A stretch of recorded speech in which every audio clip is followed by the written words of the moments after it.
مزاحمتی تحریک حماس اور اسرائیل کے درمیان جاری لڑائی چھٹے روز میں داخل ہو چکی ہے، جس کے نتیجے میں 1200 فلسطینی شہید اور 1300 سے زائد اسرائیلی ہلاک ہو چکے ہیں۔ سامری فوج نے آج اپنے حملوں میں فاسفورس بموں کا بھی استعمال کیا، جن کے استعمال پر پابندی عائد ہے۔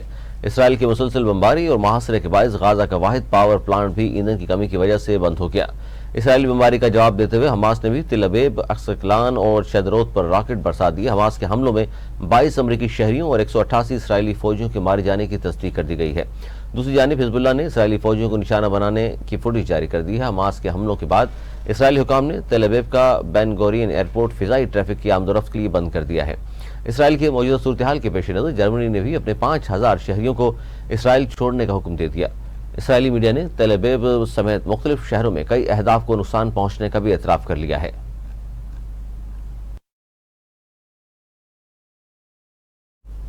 دفتر خارجہ کا کہنا ہے کہ پاکستان فلسطینی کاز کا حامی ہے۔ ترجمان دفتر خارجہ ممتاز زہرا بلوچ نے میڈیا بریفنگ میں کہا کہ ہم فلسطین کے کاز کی حمایت کرتے ہیں۔ کابینہ نے اسرائیل کی مذمت کی ہے۔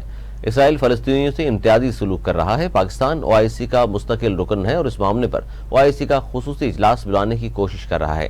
ترجمان نے مزید کہا کہ بھارتی کرکٹ ورلڈ کپ کا میزبان ہے اور پاکستانی ٹیم کو سیکیورٹی اور سازگار ماحول فراہم کرنا بھی بھارتی ریاست کی ذمہ داری ہے۔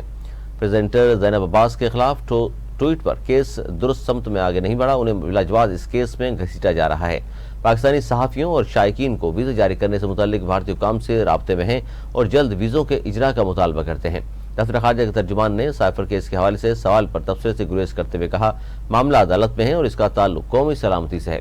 ترجمان نے کہا کہ پاکستان غیر قانونی افغان شہریوں اور مہاجرین کے خلاف 1 نومبر سے کارروائی کرے گا۔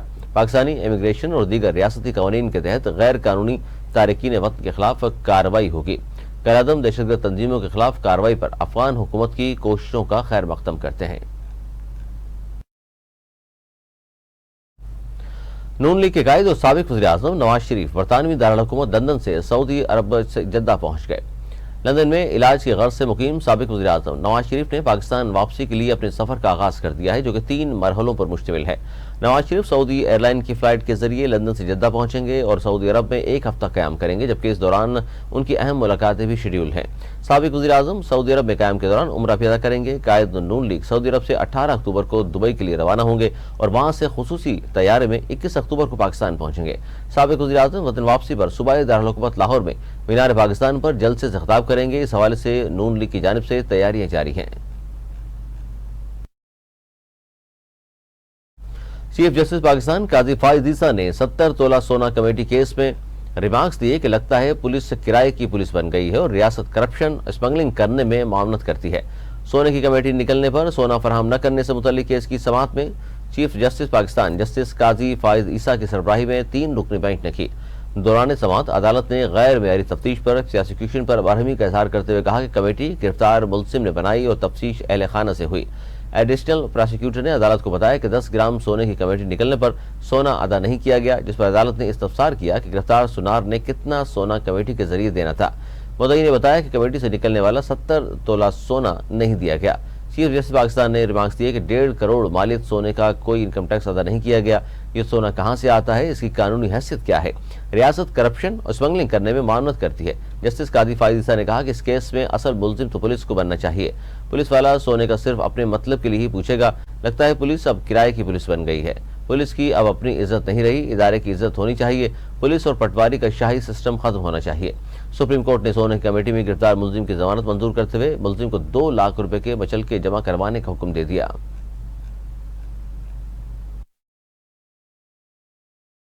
اسلام آباد ہائی کورٹ نے چیئرمین پاکستان تحریک انصاف کی سائفر کیس کا ٹرائل روکنے اخراج مقدمہ کی درخواستیں یکجا کر دیں۔ چیئرمین PTI کی جانب سے سائفر کیس ختم کرنے اور ٹرائل روکنے سے متعلق درخواستوں پر سماعت اسلام آباد ہائی کورٹ کے چیف جسٹس عامر فاروق نے کی۔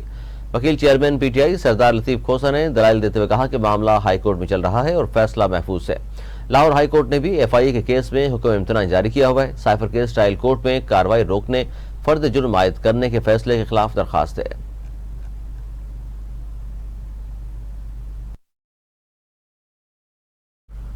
پی ٹی آئی کے سابق جنرل سیکرٹری اسد عمر نے کہا کہ اگر مجھے عثمان ڈار اور صداقت عباسی کی طرح کوئی ایسا کام کرنا ہوتا تو کر چکا ہوتا۔ اسلام آباد میں صحافیوں سے بات چیت کے دوران صحافی نے اسد عمر سے سوال کیا سپریم کورٹ کا کل کا فیصلہ کیسے دیکھتے ہیں۔ اس پر اسد عمر نے عدالت کا فیصلہ درست قرار دیا۔ صحافی نے پوچھا کہ نواز شریف وطن واپس آئیں گے۔ اسد عمر نے کہا کہ اس فیصلے کے بعد یہ اچھا سوال ہے کہ نواز شریف واپس آئیں گے یا نہیں۔ سپریم کورٹ کے فیصلے کے بعد شہباز شریف کیوں خاموش ہیں، یہ میرا معصومانہ سوال ہے آپ سے۔ ایک فیصلے پر تحریک انصاف بھی خوش ہے اور شہباز شریف بھی خوش ہیں۔ صحافی نے سوال کیا کہ سائفر کیس میں چیئرمین پی ٹی آئی اندر ہیں اور آپ کو ریلیف مل گیا ہے۔ اس پر اسد عمر نے کہا کہ سائفر کیس میں الزام یہ ہے کہ جنہیں ملا انہوں نے ٹھیک استعمال نہیں کیا۔ ہمارا ماننا ہے کہ قانون استعمال کیا ہے۔ سائفر 4 لوگوں میں آتا ہے، وزیر اعظم، وزیر خارجہ، آرمی چیف اور D G I S I. Planning minister کہاں سے آ گیا ایف آئی آر میں؟ میرا صرف نام آیا ہے۔ صحافی نے پوچھا عثمان ڈار اور صداقت عباسی کی طرح کیا آپ بھی پروگرام میں جائیں گے؟ اس پر اسد عمر نے کہا کہ اگر مجھے کوئی ایسا کام کرنا ہوتا تو کر چکا ہوتا۔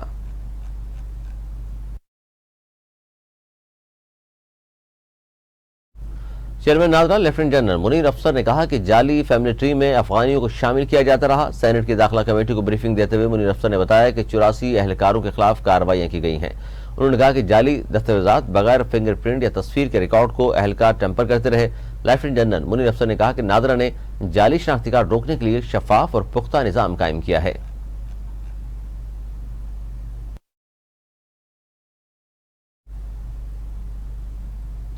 نگراں وزیر قانون انسانی حقوق عمر سومرو کا محکمہ انسانی حقوق کے دفتر کا اچانک دورہ۔ عمر سومرو کا محکمہ انسانی حقوق کے 21 ملازمین غیر حاضر اور تعداد کو کم دیکھ کر برہمی کا اظہار۔ صوبائی وزیر عمر سومرو نے 21 غیر حاضر افسران ملازمین کو شوکاز نوٹس دینے اور تنخواہیں روکنے کا حکم دے دیا۔ صوبائی وزیر انسانی حقوق نے ملازمین کا حاضری رجسٹر طلب کر لیا۔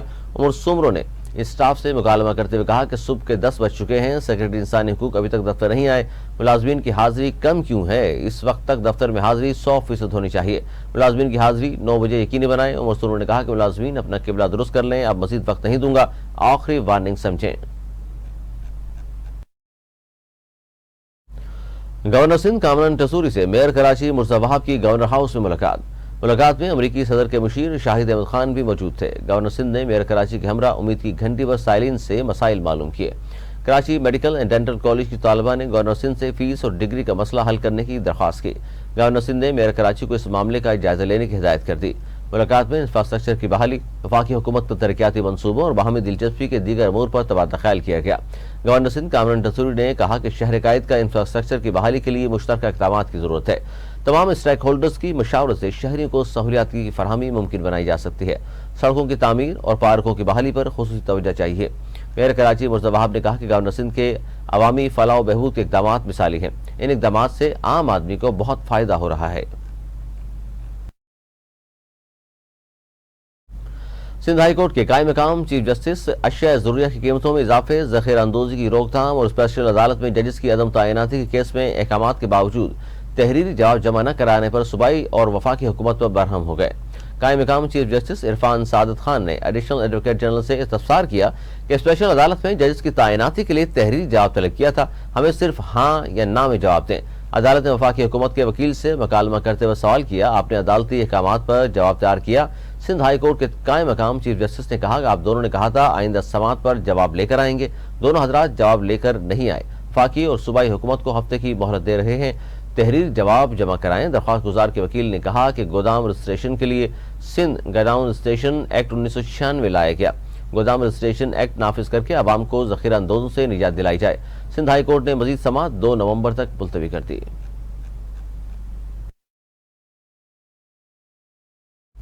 نیپرا نے عوام کو مہنگی بجلی بیچنا ثابت ہونے پر کے الیکٹرک کو ذمہ دار قرار دیتے ہوئے 20 کروڑ روپے جرمانہ برقرار رکھا۔ نیپرا اتھارٹی نے کے الیکٹرک کی نظر ثانی اپیل پر فیصلہ جاری کر دیا۔ فیصلے میں کہا گیا ہے کہ کے الیکٹرک کی نااہلی کا بوجھ اہل کراچی پر منتقل نہیں کر سکتے۔ فیصلے کے مطابق کے الیکٹرک نے سستے اور بہتر کارکردگی والے پاور پلانٹ چلانے میں جان بوجھ کر تاخیر کی۔ ناقص کارکردگی والے پاور پلانٹ سے مہنگی بجلی پیدا کی گئی اور کے الیکٹرک کراچی میں بجلی کے لوڈ شیڈنگ کا باعث بھی بنا۔ نیپرا نے مہنگی بجلی بیچنے کے معاملے پر کے الیکٹرک سے متعلق ستمبر 2021 اور مئی 2022 کے فیصلوں کو برقرار رکھا۔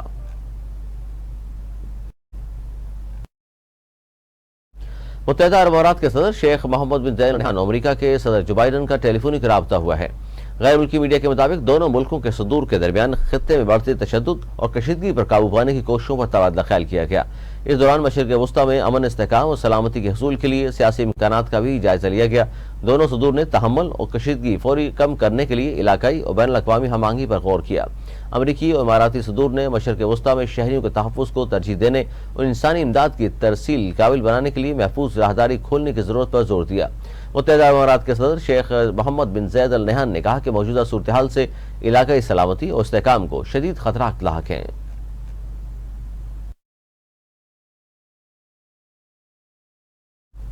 سیکرٹری جنرل اقوام متحدہ اینٹونیو گوتریس نے کہا کہ غزہ میں اسکولوں، ہسپتال اور اقوام متحدہ مراکز کو نشانہ نہ بنایا جائے۔ انہوں نے جاری کیے گئے بیان میں غزہ کو فوری پانی، خوراک اور فیول کی سپلائی کے لیے راستہ دینے کا مطالبہ کر دیا۔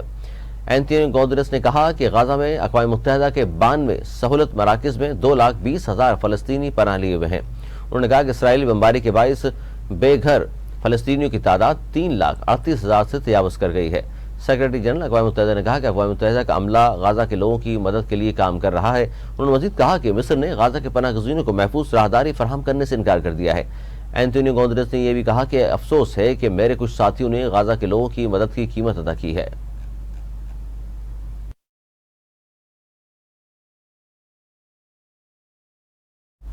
اسرائیل کا کہنا ہے کہ حماس کی جانب سے یرغمال بنائے گئے افراد کی رہائی تک غزہ کو پانی اور ایندھن فراہم نہیں کیا جائے گا۔ اسرائیل کے وزیر توانائی نے کہا کہ جب تک حماس کے یرغمال بنائے گئے تمام افراد کو رہا نہیں کیا جاتا، اس وقت تک بجلی، ایندھن یا انسانی امداد سمیت کسی بھی بنیادی وسائل کو محصور غزہ میں جانے کی اجازت نہیں دی جائے گی۔ اسرائیل نے بدھ کے روز فلسطین لبریشن آرگنائزیشن کی جانب سے خوراک اور طبی سامان غزہ پہنچانے کی درخواست بھی رد کر دی۔ اسرائیلی وزیر توانائی نے مزید کہا کہ غزہ کے لیے انسانی امداد کا کوئی الیکٹرک سوئچ آن نہیں کیا جائے گا، کوئی پانی کا نل نہیں کھولا جائے گا اور کوئی ایندھن کا ٹرک اس وقت تک غزہ میں داخل نہیں ہوگا جب تک اسرائیلی افراد اپنے گھر واپس نہیں آ جاتے۔ پاکستانی شاہینوں نے بھارت فتح کرنے کی ٹھان لی۔ گرین شرٹس پڑوسی ملک سے کبھی میگا ایونٹ کا میچ نہیں جیتی کہ روایت ختم کرنے کے لیے پورے اعتماد تھے۔ ورلڈ کپ کے سب سے بڑے مقابلے کے لیے ٹیم نے احمد آباد میں ڈیرے ڈال دیے۔ حیدرآباد سے چارٹرڈ فلائٹ کے ذریعے آمد ہوئی۔ ٹریننگ کے دوران ہتھیاروں کو مزید خطرناک بنایا جائے گا۔ ہفتے کو دنیا کے سب سے بڑے اسٹیڈیم میں روایتی حریف ٹکرائیں گے۔ محمد رضوان نے کہا ہمارا مورال بلند ہو چکا، اگلے بارکے میں بھی کامیابی کے لیے تیار ہیں۔ پاکستان نے ورلڈ کپ کے لیے اپنی ابتدائی 2 میچز میں بالترتیب نیدرلینڈ اور سری لنکا کو شکست دی۔ اب ٹیم کا تیسرا اور ٹورنامنٹ میں سب سے اہم ترین مقابلہ ہفتے کو